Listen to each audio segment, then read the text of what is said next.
ఎవరిని కూడా వదిలిపెట్టాం. ప్రతి ఒక్కరిని ప్రజలకి ఎగ్జిబిట్ చేస్తాం.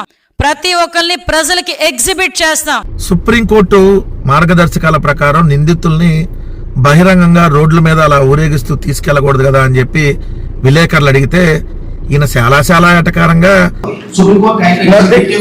we don't have patrolling vehicles to take the accused to the court, so we take them by walk. మా దగ్గర పెట్రోలింగ్ వెహికల్ లేవులే, అందుకని ఎత్తుకెళ్ళాంలే. అట్లా మా వాళ్ళు కూడా నడిచారు కదా పోలీసులు. ఇలానే చాలా ఎటకారంగా మాట్లాడాడు. అలా మాట్లాడి దొరికిపోయాడు. అక్కడే పెట్రోలింగ్ వెహికల్స్ ఉన్నాయి. అంటే నేను రెడ్ బుక్ రాజ్యాంగాన్ని ఫాలో అవుతున్నా, సుప్రీంకోర్టు ఎవరు లేదంటే బాబాసాహెబ్ అంబేద్కర్ ఎవరన్న లెక్కలో డీజీపీ గారు స్వైర విహారం చేశాడు ఇవాళ.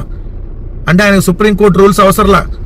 నారా ఫేకేష్ ఆధ్వర్యంలో ఉన్నటువంటి రెడ్ బుక్ అనేటటువంటి పిచ్చి కుక్క ఎలా నడిపితే అలా నడుస్తారని చెప్పి చెప్పకనే ఈరోజు డీజీపీ గారు చెప్పారు.